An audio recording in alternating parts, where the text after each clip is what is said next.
I'll find it and I'll share it with you. Because you know, how many people have a computer sitting at home? Loads of people. Really.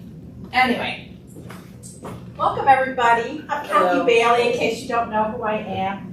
And at this point, I am, I guess, chairperson of the Nativity's Creation Care Ministry. So we're going to talk about creation care again.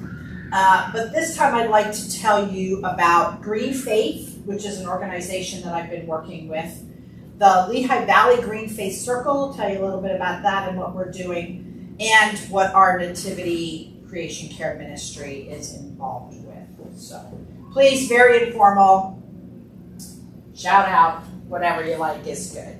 So Green Faith is a global multi-faith network of people working together to improve the environment, to call out government and legislators and businesses and hopefully make them accountable for the climate change that's going on, and we see all of that. They believe that every faith has somewhere in that faith care of creation. So whatever you name God, however you call God. So this is worldwide, lots of different faith communities. They organize people into circles. So a circle just means that there's a group of people in this area who are interested in doing things that may be global, but also maybe just involved with that local area. So I'll tell you about some of the things that we've been involved with in the Lehigh Valley. So there is a Lehigh Valley Green Faith Circle, which right now probably meets every month. I'm going to say we have 6 or 8 people who come to meetings on a regular basis, and we are looking for ways. We represent 4 different faith communities in the Bethlehem area, and we're hoping to expand into other parts of the Lehigh Valley also, so it's not just Bethlehem, but right now that's where we are. We've been in existence probably for about a year. So the circle is groups, small groups, congregations, communities, cities, however they want to do it, who get together and say, we're going to work on this. And the difference between the green faith circles and other secular environmental groups, so there's lots of environmental groups, Sierra Club and Penn Future and all kind of other groups out there, is that we believe that we are called to do this by our faith, and that sort of is what grounds the work that we've been doing. So the mission of Green Faith, because the earth and all people are sacred and at risk, Green Faith is building a worldwide multi-faith climate and environmental movement. Together, our members create communities to transform ourselves, our spiritual institutions, and society to protect the planet and create a compassionate, loving, and just world. So when we try to connect the environment, environmental concerns, and our faith, I think about when do I feel God or see God or experience God in nature? So I'm trying to put the environmental nature piece together with my faith piece. So for me, I'm very lucky. I just came back last week from vacation in Florida, and I was staying on the Gulf Coast, beautiful beach area, and I was able to get up every morning and go for a walk, stroll along the beach, and just being there feels spiritual to me. Just walking along the beach, looking out over the expanse of the water is such a moving spiritual adventure for me. And I always come home and think I need to figure out how to experience that in my house, but I haven't quite found that yet, but I'm working on that. So I'm curious, if you don't mind sharing, do you have a place in nature that you experience God? Like, where is that? What's that like for you? Anybody have something they're willing to share? I think always at this time of year, early spring, when everything starts to bloom. That's that's always, I think, quite a moving time of year, right? Okay. Every season has its things, but right. In particular, the colors pop out, everything is just full and lovely. And the ocean, of course. Any water, any body of water. It is true, that body of water just is an amazing thing. I'm wondering, I'm looking at the Megs back there. Like, does camp do that for you? Like, to be in that? Yeah. Yeah, there was, getting up in the morning, there was a big field and it would like be covered with mist in the morning and it was just like the calm before the storm. Before the breakfast. Yes. And then Choconut's different because you can see down to the water. Yeah. Yeah, there was a tree that I found, I think it was the first year I was at Camp Lackawanna. It just was like this stump and it just had this, and it was down by the river.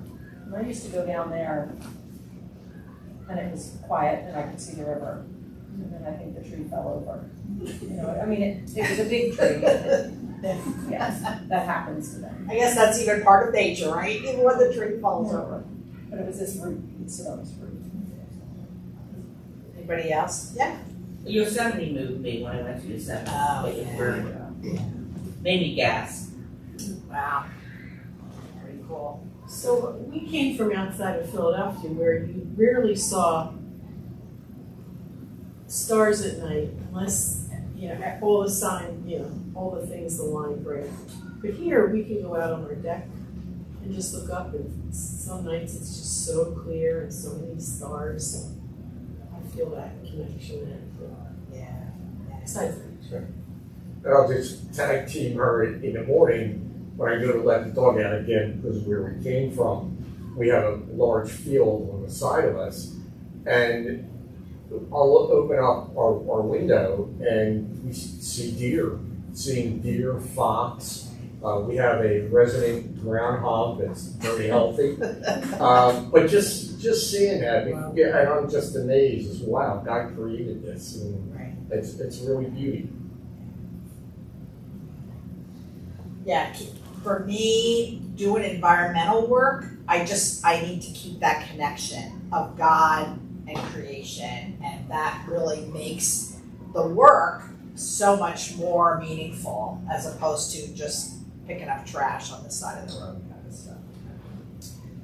So as I mentioned, every faith community has some kind of belief that the earth is sacred. For us, of course, the stories of Genesis, the creation of the world. In Matthew's gospel, there's talk about a loving God who loves, loving God and loving your neighbor as yourself, caring for those who suffer. So that all comes along with those. There are lots of people who are suffering from environmental injustices, and how do we do that as for us Christians? How do we take care of those people who are suffering? So what is the problem and who is responsible? And this is one of those places that for many, many years, I thought we individual people were responsible. Like, I don't know why I took that burden on my shoulders, that I and other people like me were responsible for this environmental stuff, because I drove a car and because I drank water out of plastic bottles, that kind of stuff. But after doing some study and some research, I'm finding out, like, who do you think is responsible? Do you think it's us? Do you think it's me? Your own self? Who do you blame? If you need to put some blame somewhere, who do you blame for this environmental crisis? I think it's all of us. All of us. It's industry, it's us. We become part of the system, and everybody just falls into line. And we're great users of all materialistic things, and how do you create them? Well, you use chemicals, you're burning, you're incinerating, you have a lot that contributes to it. Yeah, but it's kind of like, which came first, the chicken or the egg, right? I mean, Yeah, we think God created everything. God gave us the knowledge to create the cars, to make life better. Like, who is the blame? Who is to blame? And I'm a very trusting person. So if you say to me, government asked this or did this, I believe, not so much anymore, but I used to believe that, like, they were doing what was in my best interest. For my whole life, I believed that big industry, that government, it's like shaking her head back. But why? I truly believed that for many, many years. And maybe I just didn't think that much about it. I don't know. But I always thought, go ahead. I used to work at Rodale, Okay. and so Monsanto was the evil person in the world because they were making products that, like, they made corn, to sell to farmers to plant.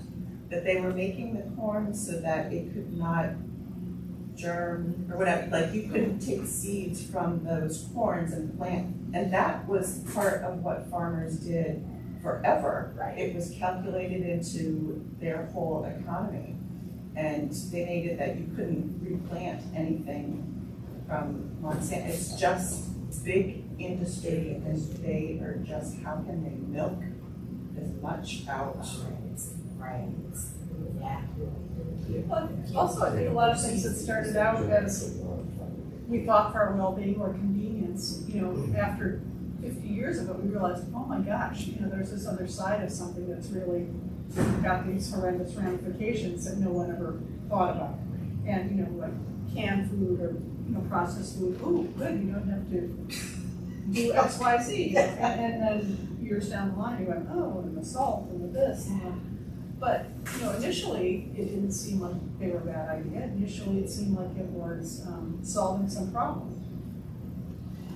I think you're right, and I think many times I listened recently to the story about how plastic got started. This individual plastic bottle kind of stuff, and they really felt like they were solving a problem. And this was going to be, and I'm like, I guess I trust me. I'm trusting again. I guess I trust that the people who did that did it with the best intentions. They just weren't forward thinking enough to talk about, like, what's going to happen to this plastic when it becomes, like, do you even envision the amount of plastic bottles that are on the grocery shelves? I mean, you don't even have a choice now about how you buy all that. Kathy, I've thought about this as a kid. When we go in the car, there would be maybe a thermos and reusable glasses. And of course now people put, so I think that's the thing. It's not that we didn't take water with us or something to drink with us, but it wasn't all things that were single use. We use them again. Right. We did it different. Right. And I mean, that is really a saving for us because we can say we'll go back to how we used to do it. Because we have the knowledge. Because we have the knowledge, all we have to do is remember how we used to do some of those things. Yes, I have a thermos that I bring my coffee. It's a fancier little thing. It doesn't have a screw-a-lad cap on it, but still, yeah. So putting some blame and some responsibility on governments, on institutions, on financial institutions, like that is really the green faith focus, is to say, yes, there's lots of things that you and I can do, and we'll talk about those, but we want to put the responsibility on the people who have the most power and can make the most change, which is government, financial institutions who support things like fossil fuel development and all that stuff, and corporations, big corporations. And of course, don't forget our elected officials who will make decisions based on how much money they're getting from places as opposed to the best interest of people. So what can we do? I mean, that's all great, but what is it that we can actually do? So we are called as people of faith to be grounded in our scripture. So we need to know what our scripture says, to speak with authority, which we can do. We've done that about many things in the past. We can be resilient. We can say, even though this may be difficult, we can do it. We have the power and the strength to do that. We have resources. We have locations like churches, places where people can meet and talk. We have leaders who can lead. We have programs. We can educate people.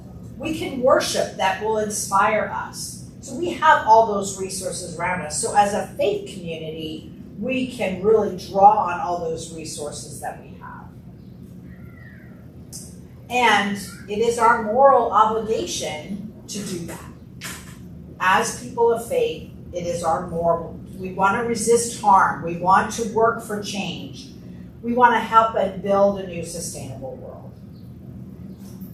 And at the heart of so many social movements, our faith inspires us, guides us, and supports us in that work. I'm going to tell you how I got started in all of this, because I can tell you, I'm a nurse, and I worked in healthcare for many, many, many years. And being an activist, I can tell you, is not a word that was ever in my vocabulary. That I would be supportive of my patients, but I certainly was not anything anywhere near what you would call an activist. But I was a recycler. I was careful about what I used. That's probably the extent of my environmental thing. When Dale Granfield started here, he wanted to get a creation care ministry started. So he contacted me. I do have skills in administration and in small group leadership kind of stuff. So he contacted me and said, I'd really like to get this creation care thing. Let's do some work and get that started. So we brainstormed some names and we contacted some people, and we just, how church meeting things go, you just never get everybody together in the same room at the same time, and we never managed to actually get anything off the ground, and then the pandemic hit. Well, at that point in time, I had just retired like a week before. I was bored out of my poor little mind. So I started scrolling Instagram, which, can be really dangerous when you're bored out of your poor little mind, but okay, I scrolled Instagram and I started seeing what other people were saying about environmental care, about care for creation. And my daughter, who scrolls Instagram even more than I do, she would send me some stuff. Oh, did you see this post? Or look at this person, they're doing environmental stuff. And she actually taught me how to have an Instagram account. So I now actually have an Instagram account. And I started posting. I also started doing some reading about environmental stuff. And I started posting once a week on Instagram a tip of the week. So this is my green tip of the week. We called it, when we started Trash Tuesday, I kind of dropped that over the year. But, just started putting a green comment, something I was doing, something that was relevant in my life over the past week. This is the one or two things that I've seen environmentally greener kind of stuff. So that's been fun. I still do that if you want to follow me on Instagram. And, some people were like, Kathy, what the heck are you doing? Like, this is so stupid. And I'm like, well, you know what? Don't look at it then if you don't like it. And even if only 8 people look at it, I know Meg sees my post. Jacqueline Reeder, you know her on our choir, she sees my post and always has a wonderful comment to me. So even if only 8 people see it, that's 8 people who I have put a thought into their head about creation. Anyway, so then Dale and I talked about it again, and we decided, even though we couldn't come to church at the beginning of the pandemic, he said, what about Zoom? So let's see if maybe people will come. Maybe people are like me, bored out of their poor little minds. They'll go to a meeting on Zoom. So we got a few people together and we started meeting. We had about 3 or 4 people coming to a Zoom meeting. We just sort of were trying to decide what we were going to do. We did held a Bible study. I guess it was, I don't remember when it was. My time tracker is totally gone. We held a Bible study for a few weeks in a row about creation and Genesis. We had about 6 or 8 people on that Zoom Bible study.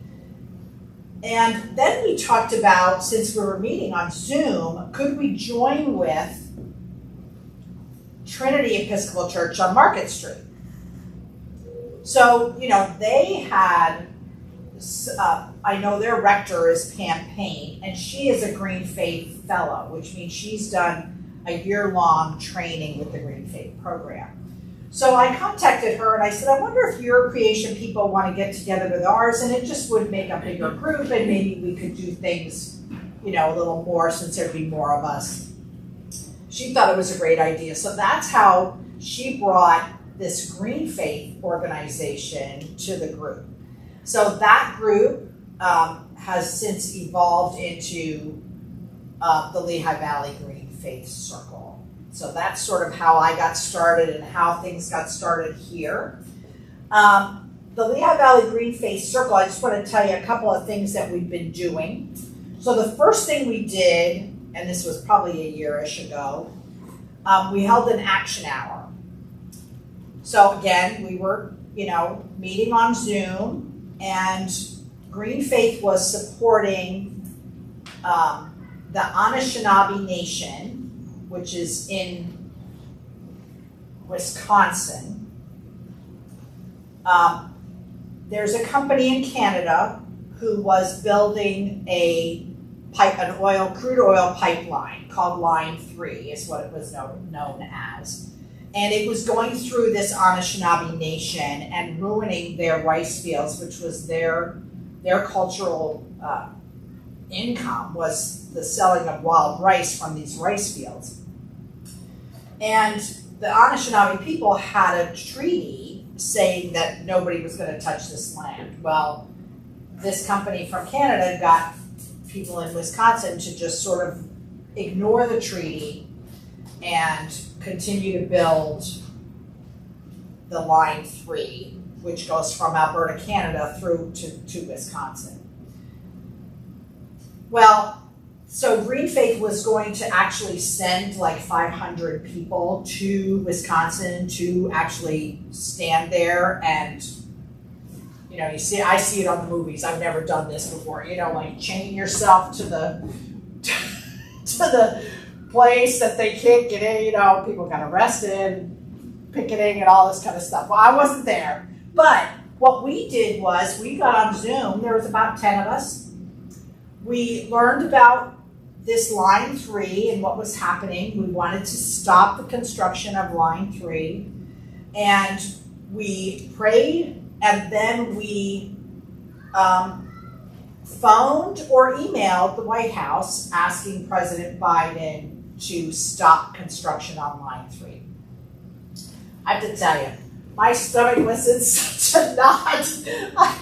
But Green Faith actually provided us all the information, like the education about Line 3 and what it was and why they were fighting to support this Anishinaabe Nation.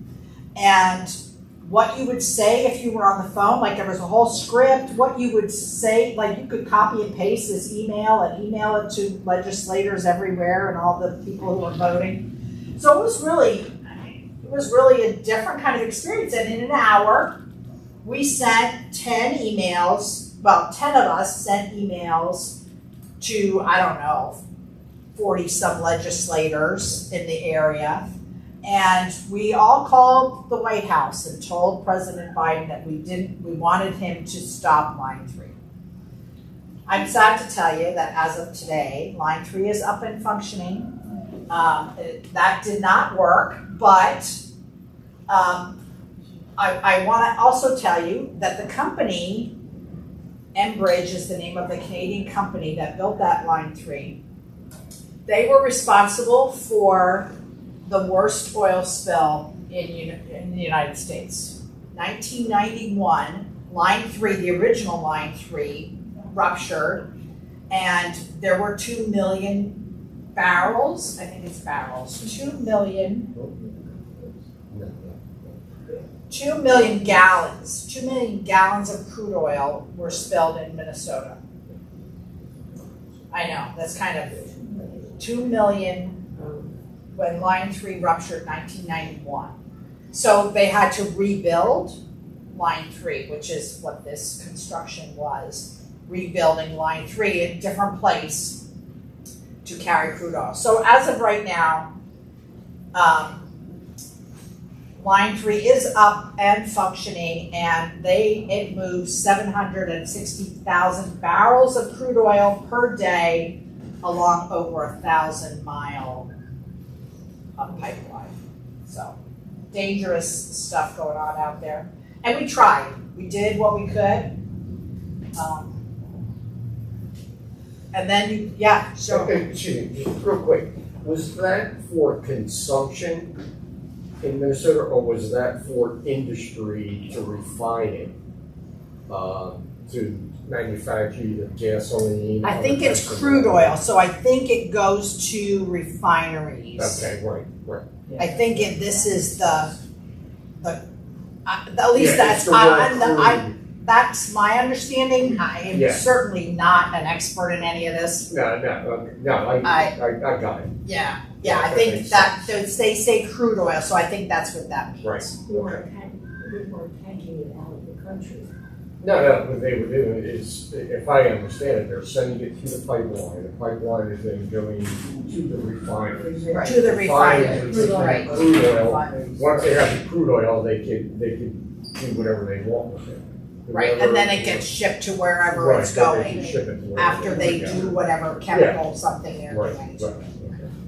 But it is devastating, and every time, I mean, one of the things Green Faith talks about is every time we build a pipeline or every time there's a leak in a pipeline, that crude oil is seeping into the ground. Right. And I mean, if you think about it, they used that Line 3 that ruptured, they did some repair, but they knew it was old, they knew it was leaking, they continued to use that. So even though it wasn't 2 million gallons, again, it was constantly leaking that whole time, which is just seeping into the ground. And they continue to make billions of dollars. And they continue to make billions of dollars in profit. Yeah, no doubt. So the next thing we did, we wanted to do something a little more fun. And although when we did this, we did Face for Climate Justice. You may have remembered some advertising around that, October of 21. This was a rally. So Green Faith organized it. There were 400 religious communities involved in 43 countries. There were rallies and events held 400 different places around the world. And the point was to say to our government and our legislators, no more fossil fuels. We need to transition to sustainable energy. And so we got, I don't know, about 25 people or so outside of Nativity, and we partnered with Central Moravian Church on Main Street. And there was a group of people there was a group of people here, and the youth group made posters for us, and we stood out on the corner with our posters, and people honked at us, and we sang and we prayed, and it was great. Our next project is we are going to partner with the Bethlehem Environmental Advisory Council, Bethlehem EAC, the Environmental Advisory Council. They want a proposal, they have a proposal to ban single-use plastic bags in retail stores in the city of Bethlehem. And that has not yet gone to city council, but that is the plan, that proposal is gonna go to city council. I don't know how the Lehigh Valley Green Face Circle is gonna help with that, but we're gonna be supportive of that ban to encourage city council to pass the ban, which is consistent with the Bethlehem Climate Action Plan. If you know that the city of Bethlehem last year created a climate action plan that's, 70 pages long and says all kind of stuff, but one of the things it says is that we're gonna cut down on single-use plastic stuff. So we're hoping to be able to be supportive of that and to encourage city council members to vote for the ban on plastic bags. We are also looking forward, hopefully the beginning of, in the fall sometime, to do a workshop called Align Your Money with Your Values, which is going to teach us as individuals how we can move our personal finances away from funding fossil fuel extraction and production and distribution, and instead invest our deposits and our premiums and our investments in local businesses, farms, affordable housing, and the development of regenerative clean energy. So not something I've ever thought about. What car insurance carrier am I using? And are they investing in fossil fuel? I don't know. What bank is holding my money? Not that there's a lot of it, but there's a little. I don't want that to be my credit card, my bank, my insurance company, those kind of things, which, believe me, not something I've ever thought about. So I'm excited to do that class. It's going to be a webinar sort of thing, so we'll let you know when it's happening, and anybody can do that. That's the story of the Lehigh Valley Green Face Circle. Comments, questions? Yes? Has there been any national public policy that, or global, that they have been able to turn around or change or stop, or with calling white house? My God. So who'd you talk To be honest, no, you get a secretary. You get some poor. Did you get a real person? Depending on the time of day. Wow. So some of us were calling during the day, work hours, and they actually talked to a person. I was calling after work in the evening, and I got a recording and was able to leave a recording. So it just depends on when you call. To be honest with you, I don't know if there is a specific thing that they can say they affected. I think they believe they are being effective, but I don't know that there's a specific thing they can talk about. They do lots, not something I've been involved with, but they do lots of things like go to places where there is a big issue happening, like Line 3. They'll pack up bunches of people and go to those kind of places and stand there and be their presence there. Kathy, is Yeah. there, like, on the local level, a list of, like, candidates to vote for that support legislation locally that's green, green So- candidates and? There is, and I'm gonna say Penn Future, there are lots of secular environmental groups.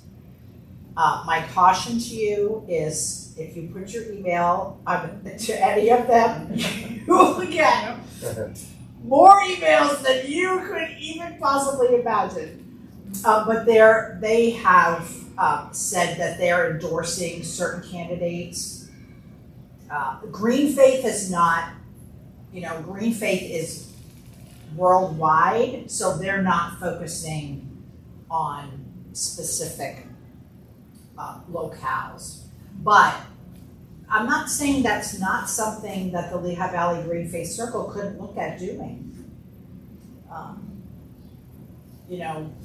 That would be interesting to be able to ask somebody running for Bethlehem City Council, for example, and say, come and talk to our Lehigh Valley Green Faith Circle and tell us what your vision is of environmental justice in Bethlehem.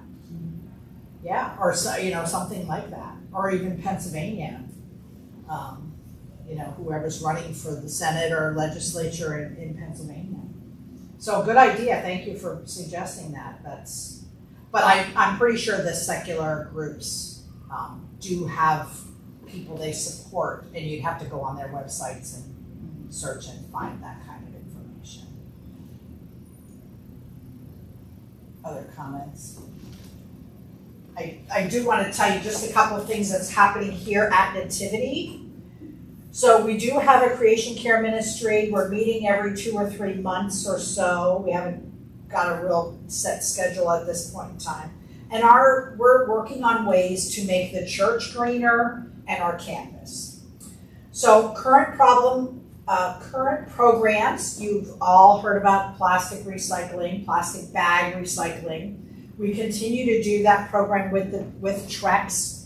Trex is the company that recycles the plastic bags. When you work through Trex, Trex is a company that makes, Joe, what do they call that stuff? Composite decking and benches, exactly. Stuff like that. Yeah, Correct. Composite stuff. Of that, right. They're making all of that out of recycled plastic bags. So that's a great way to recycling the plastic bags. We have now 2 free park benches. The first one, the Nativity Youth Camp took up to camp last summer and put together, and it's up in the camp, and they're going to take one this year. I think it went up this weekend. Oh, is it going up this weekend? Or it went It up went? yesterday. Oh, okay, perfect. So it's going up there to be built up there. How do you earn a bench? You collect and recycle 500 pounds of plastic bags in a 6-month period of time. So they're weighing everybody's donation? Everybody's donations. I am weighing everybody's donations. Yes, every Sunday I get here and I put everybody's plastic bags into a big clear plastic bag. Yeah. And I weigh it with the luggage weigher thing. It's a little thing that you hook your luggage on to weigh your luggage. Yeah.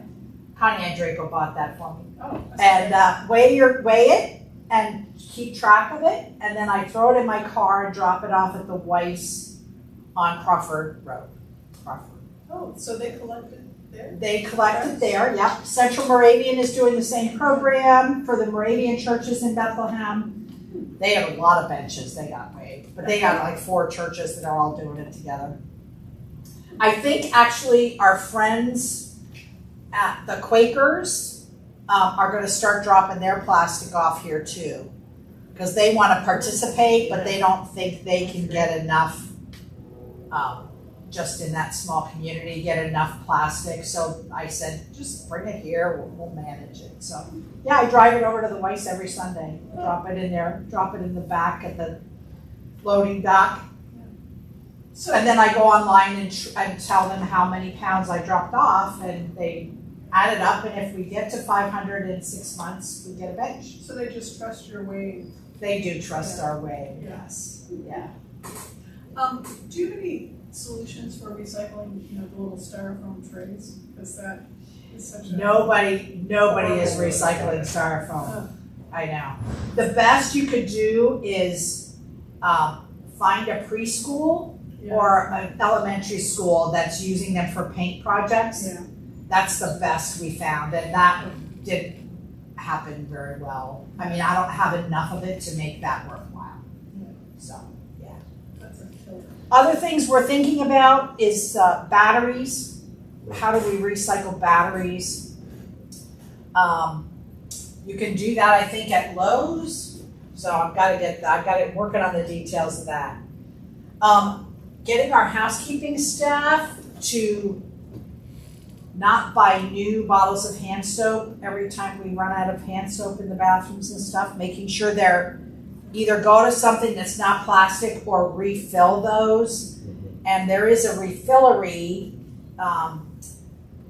it's called FD Market, that just opened last week in Easton, where you can take, and I just did it, I took an old bottle of Dawn dish detergent, it was empty. I drive it over to the store in Easton, I say fill it up, they weigh it empty, then they fill it up and they weigh it, and I only pay per ounce for the dish detergent.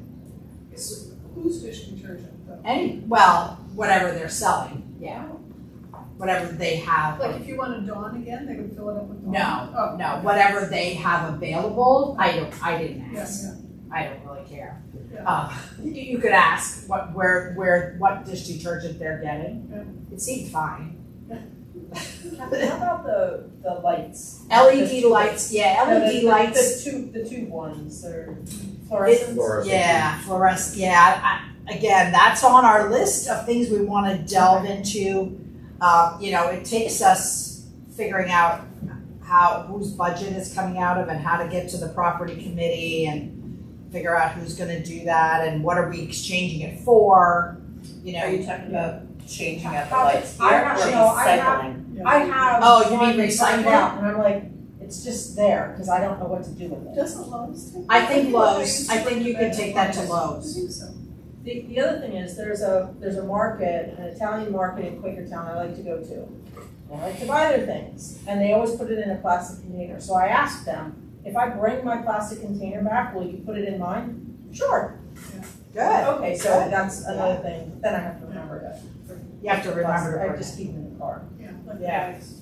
Yeah, but I mean, that's, like, you think, like at Wegmans, if you're buying, like cold cuts or something, do they have to put it in another plastic bag if you take it like that? I don't think they will, but.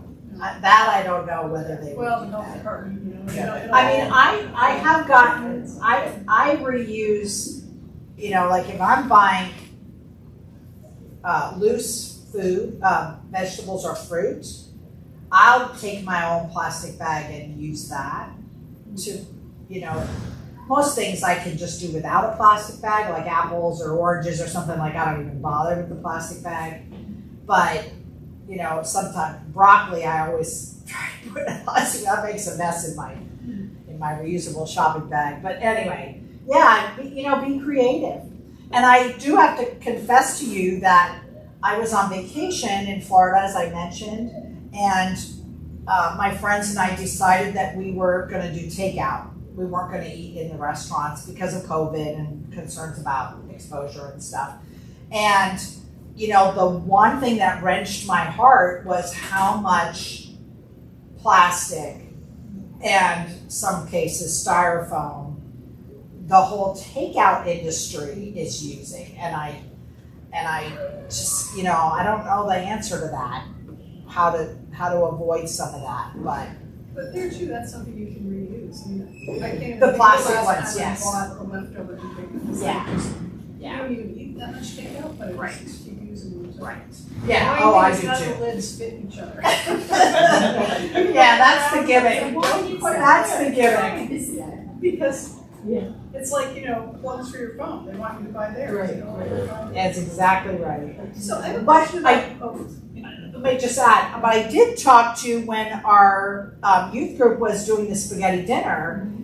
Connie Andrico called me and she says, Kathy, we're doing a spaghetti dinner. What do you think about, the containers that we're using? Because it was all takeout.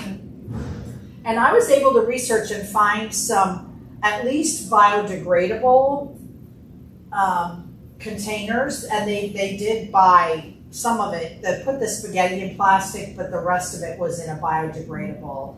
See, I kept all those from last year. Did And you? I brought them to a reception, because one of the things I learned doing event stuff was all the leftovers, you know, if people wanted to take, nobody ever had anything to take them. I had a big stack of them like this.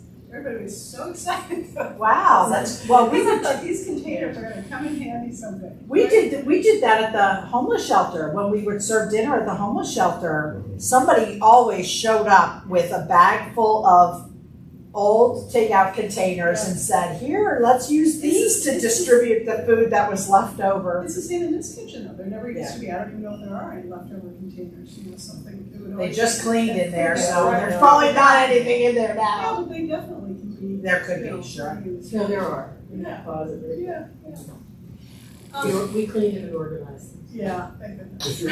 Yeah, go ahead. Mary was first. No, I was just gonna say, what, you know, so I've heard about now, the question about electric cars, what's gonna happen to Oh, the batteries, right? So now, again, you sort of know enough to look ahead and say, okay, we think this is going to be a better solution, but what's the downside of it? There's gonna be a downside, there's always, you know, there's always two sides to everything, right? Right. No matter what material you're using. So, I hear you, and it's not a perfect solution, but is it better? Is it just a bit better? You know, that's the only thing I can ask myself when I'm making that decision. I don't wanna say I'm gonna use, thinking Yeah. how this is going to. I don't wanna say I'm gonna use gasoline for the next hopefully 20 years Yeah. because I'm worried about one battery in a car that, you know, I don't know how to recycle it. You know what I mean? Yeah, Like, yeah. I guess that's the, I just wondered if any of the car battery people are. I mean, apparently they're working on it, but I will never go to electric. Those lithium batteries, it's not just one battery. It's not just one battery in electric cars. I have no idea. I It's haven't not looked just into one it. battery. And I had a friend who had a Prius, and there's more than one battery inside that Prius. And it cost her over $300 to get the thing repaired. Yeah. Once the battery dies entirely, once any of those batteries die entirely, what do you do with it? Where do you Right, that's, recycle yeah, it? that's very. And that's my issue. Nobody thinks like the extended, you Well- can't just leave them there. I'm sure somebody's thinking about it because people are asking that. They're asking the question So, now, they you are. know, there's, Yeah. Well, but whether or not they have a solution. there's- Yeah, and we have maybe they lithium don't. batteries now, and nobody's talking about how they've been recycling them, and I'll bet you Right. dollars to donuts that the majority of those lithium batteries are not being recycled correctly. That How could many be, people are yeah. throwing out their cell phones and not trading them in because they don't want anybody to get their information? Yeah. Dollars to donuts, 90% of those batteries are not being recycled. They're being thrown away in our garbage. Joe had a comment. Yeah, real quick, just in regards to the plastic bags. The Bethlehem Emergency Shelter, we just opened up a day center at St. John's Evangelistic Lutheran Church on 4th Street. Okay. And apparently there are women there that crochet, take the plastic bags and crochet sleeping bags for the homeless. Oh, really? Wow. Which blew my mind. I saw this colorful thing on our shelf, and the woman happened to be there. I said, what is that? She said, it's a sleeping bag. Made I out said, of plastic. Amongst all our other ones, she said, oh yeah, we make them for the homeless. And no, it's a sleeping bag. It's a bag. Wow. And I said, what's it made of? She says, all plastic bags, recycled. Wow. Do they need us to donate plastic bags? I I'd rather don't know. donate them I'm to the gonna homeless find out. shelter. I'm sleeping gonna bag. find Ask, find out, out, and it was just really interesting. Yeah. Just to see. We used to do that. Wow. Well, I would love to Yeah. hear about any other ideas you have about things we could do here at Nativity. We're hopefully gonna work with, when they do the campus redesign stuff, hopefully they'll be talking to somebody who has knowledge about the appropriate, like, gardening, landscape stuff and, Yeah, I'd like to see the porous pavement, oh, yeah. just, I don't know who to talk to about that at this point. Maybe it's Don't roll your eyes, It's a Mary. little early yet. It's a little early in that process, so somebody, You know, the firm that helped do the whole design, their architectural design, but, you know, they went around and identified every single plant, every single tree, every single, I mean, the list was a zillion pages long. I mean, they definitely have, environment in Yes, mind as yeah, they're yeah, doing yeah. that. I mean, and it's part of their body of knowledge, right? They're Right, not just like, right. we're gonna plunk this here and here, and so, I mean, that certainly was already. But there's lots of talk about native plants as opposed to trucking something Oh, in yeah. from somewhere and, you know, being used to this Yeah, used to this locale area. kind of stuff, yeah. I don't know about that, but. Megan, make sure you share your porous ideas with somebody. I don't know who. have, yeah. Oh, you have, okay, good, good. Yeah, because we get billed for runoff. Right. Based on total space that's paved. Right, right. Who builds those? The city? Who was? Who builds The those? city. The city. Yeah, that's a new, That's right? new. Yeah. That's gonna sound, wow. Wow. I Yeah, didn't know because that. of flooding. Thanks for Yeah, being here.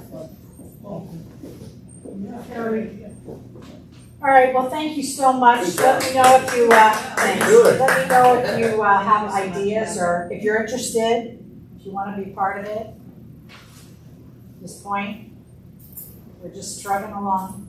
I will tell you, I will add that Barry is very excited. He came from a parish outside of Philly. I don't know where he came from. Aces, St. Aces. Anyway, they are a green church. Like they've been designated, at least that's the way I understood it. They've been designated a green church, that they have done so many things environmentally appropriate changes and blah, blah, blah. Solar panels and stuff. Yeah, that's what I heard about that too, yeah, so. Yeah. Solar panels, yeah, I mean, that would be. Mhm. Oh, yeah, the historic district would love that. Oh. Don't even go there. Anyway, You can only do, and this is my mantra to myself, I can only do what I can do. And I can do the best I can today with the knowledge that I have today. That's how I live my life, so. Good job. Thanks all for Good job. being here. There's no more adult forum until September, right? Right, correct. Next Okay. weekend is Memorial Day, and then, I don't know what's happening in June fourth, but then the picnic. Then the picnic and, yeah. And then Mary will have all kinds of good stuff for us. Yeah, we've already got a few, Oh, few, New Jersey. things for design categories. Well, yeah. Okay. After that, Nowhere near. Yeah. Already going to name groups. Well, it's sort of. Of course, my mother's side That was was a fail. so, all that kind. Yep. We do them all. And I only started one before Christmas. We've done it the first half of the year. Okay. So, it was just, Did you see the stars? two when you were driving. Yeah, we were. Well, he's teaching. Oh, We were- yeah, okay. we were Bluebell. Oh, right. Yeah. Yeah. Well, maybe it was starting. Oh, yeah, before.